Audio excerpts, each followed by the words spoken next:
Climate change, once a distant warning, now a lived reality. Scientific research has long sounded the alarm, yet the gap that hinders knowledge remains daunting, which downplayed the call to action. In most cases, science knowledge remains in the confines of the wall of academia, alienated from the public consumption that aims to benefit. Today, we explore how to bridge the gap between academic rigor and practical applications in science communication.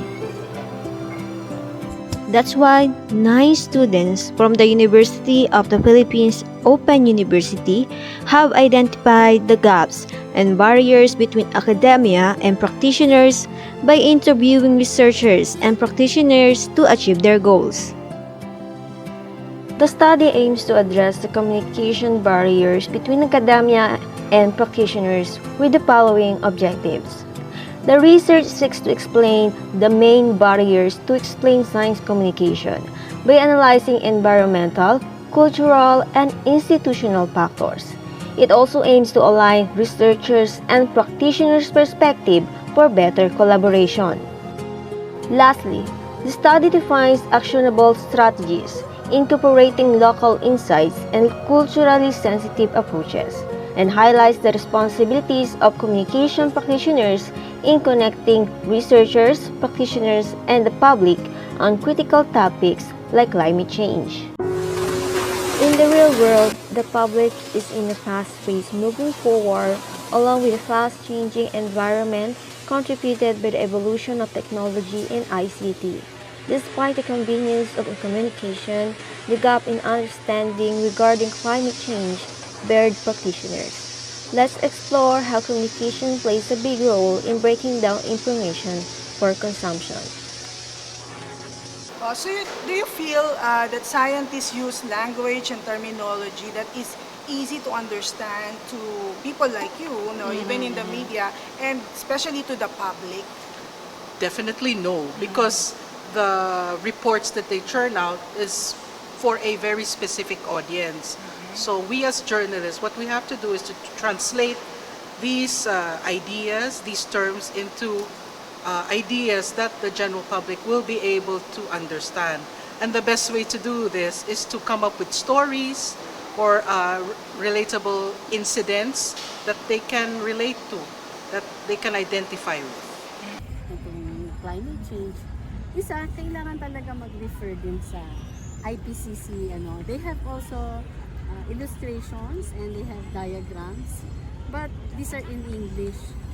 So this is helpful for the trainers, for the intermediaries, but not to the community kasi it was written in a language na mas yung academics ang nakakaintindi.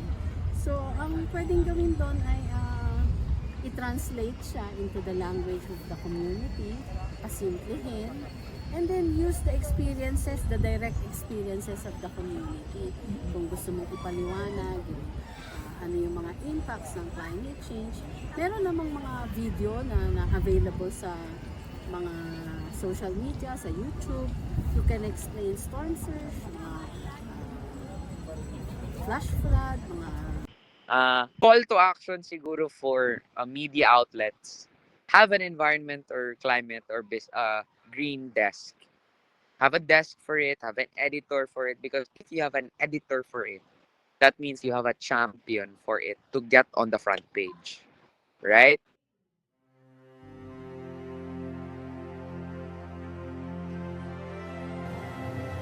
Communicating and understanding climate change research presents many challenges in both academia and practice.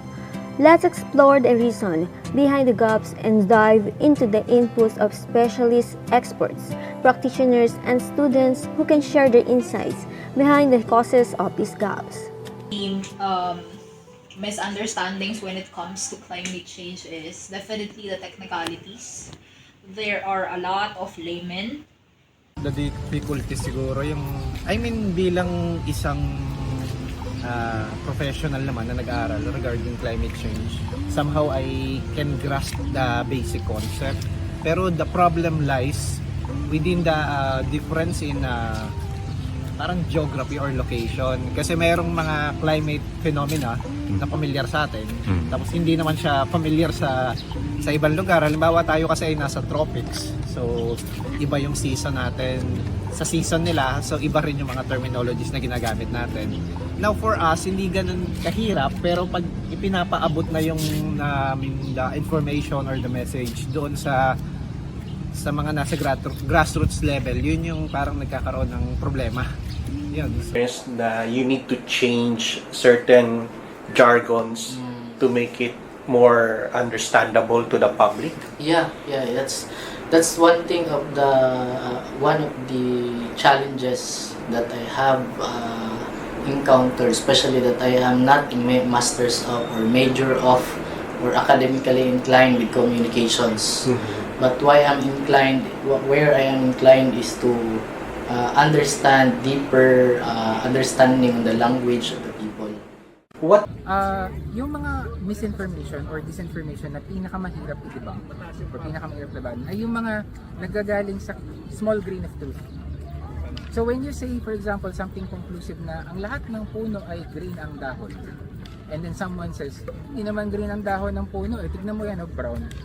So, pareho kayong hasty conclusion, parehong not necessarily true.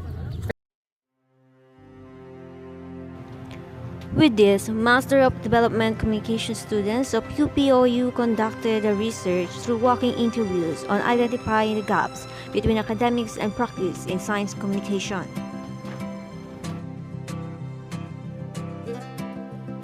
Dito tayo sa solution number 2. Yes. Okay, nakalagay dito. This is interesting. A shift from communication to dialogue. This is interesting kasi we want to define ano yung shift na yun. Kasi the way I look at it, dialogue is still a form of communication. So what is the communication form that prerequisites the dialogue? Maybe ito yung mga research output, the published materials. So maybe ganun. Shift from communication and then more of the public dialogue siguro.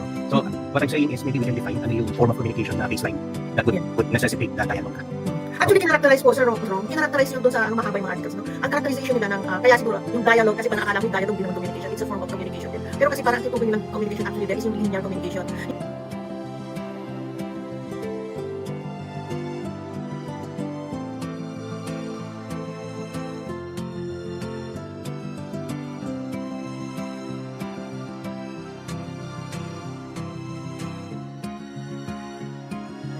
Participants provided insights into contextualizing climate information, media framing, collaboration among sectors, and bridging scientific knowledge with real-life actions. Participants emphasized tailoring messages to diverse audiences. Engineer Poblete highlighted regional differences in weather familiarity, stressing the need for localized communication strategies. Participants like journalist Ruth de la Cruz emphasized storytelling to connect with facts with human experiences. They also stressed adopting communication to platforms suitable for various audiences, from radio programs to social media, while being wary of misinformation. Respondents highlighted the importance of partnership between scientists, educators, and communities. Practical examples like community-based renewable energy solutions were seen as effective strategies for sustainable development. Intermediaries play a key role in translating scientific findings into actionable insights. Participants emphasize the importance of relatable, real-life examples and tailored communication strategies. The consensus among participants underscores the importance of simplifying content, fostering collaboration, and creating meaningful connection to bridge the gap between climate science and public action. By aligning communication strategies with audience needs, significant progress in climate awareness and action can be achieved.